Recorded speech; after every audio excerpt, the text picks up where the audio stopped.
राधे दोस्तों, आज हम सुनेंगे जेठ मास कथा अध्याय 29। जीव कल्याण और दान धर्म के महत्व को उजागर करता है। इस अध्याय में वर्णित कथा और उपदेश भक्तों को सन्मार्ग पर चलने और जीवन में सच्ची भक्ति अपनाने की प्रेरणा देता है। स्कंद पुराण के अंतर्गत आने वाले इस जेठ मास महात्म्य में कथा का मुख्य प्रसंग धर्म, सदाचार और ईश्वर के प्रति पूर्ण समर्पण के महत्व पर केंद्रित है। आइए इस संपूर्ण प्रसंग का विस्तार से वर्णन करते हैं। अध्याय 29 की शुरुआत में ऋषि और मुनियों का संवाद चलता है, जहां जेठ मास के नियमों और उसके द्वारा मिलने वाले अनंत फलों की चर्चा की जाती है। इस महीने में भगवान विष्णु और श्री कृष्ण की पूजा का विशेष विधान है। कथा में बताया गया है कि जो मनुष्य इस पवित्र मास में व्रत रखता है, दान पुण्य करता है और निष्काम भाव से हरि का भजन करता है, उसके जन्मों के पाप नष्ट हो जाते हैं। आगे एक अत्यंत मार्मिक प्रसंग आता है जो जीवों के उद्धार का मार्ग दिखाता है।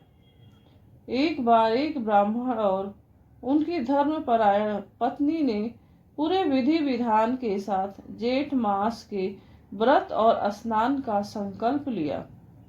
वे नियम पूर्वक प्रतिदिन प्रातः काल उठकर शरावती नदी के तट पर जाते, स्नान करते और ईश्वर की आराधना में लीन रहते।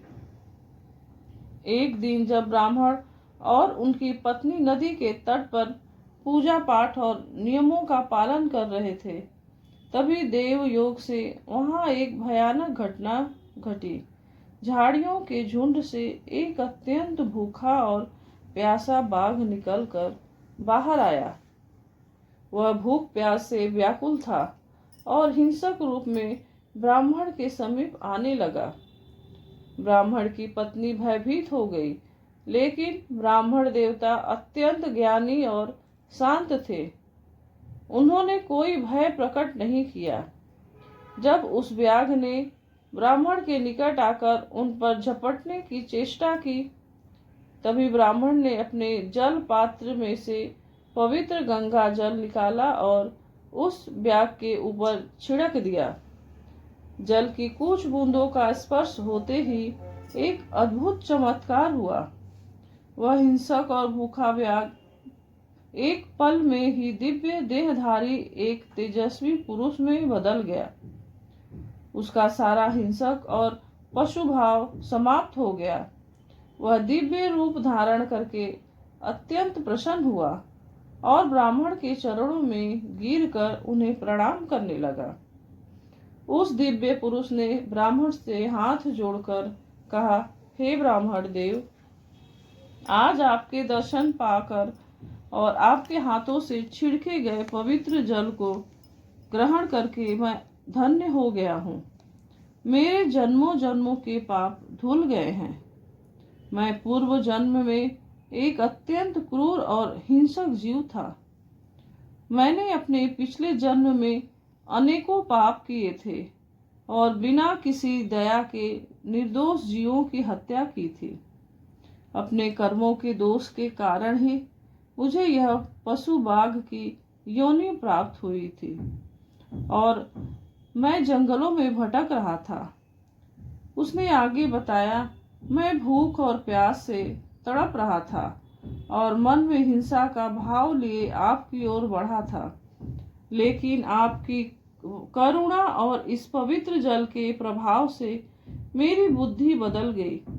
मुझे मेरी भूल का एहसास हो गया और मुझे इस पशु योनि से मुक्ति मिल गई।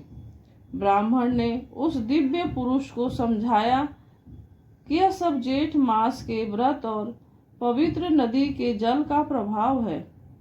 जो मनुष्य इस मास में नदियों में स्नान करता है, दान करता है और धर्म के मार्ग पर चलता है, उसके संपर्क में आने वाले अन्य जीवों का भी कल्याण हो जाता है। जेठ मास की कथा के इस अध्याय में जल दान के महत्व पर बहुत जोर दिया गया है।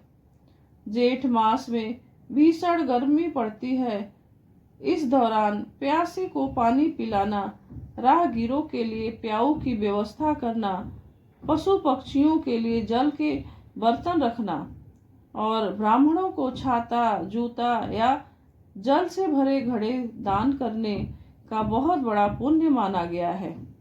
अध्याय में स्पष्ट किया गया है कि जो व्यक्ति इन दिनों में जल दान करता है उसके समस्त पितृ तृप्त हो जाते हैं और उसे वैकुंठ धाम की प्राप्ति होती है। भगवान विष्णु को यह मास अत्यंत प्रिय है। जो कोई भी इस महीने में सच्चे मन से भगवान श्री कृष्ण या विष्णु की पूजा करता है उसे सभी तीर्थों के स्नान का फल एक साथ मिल जाता है।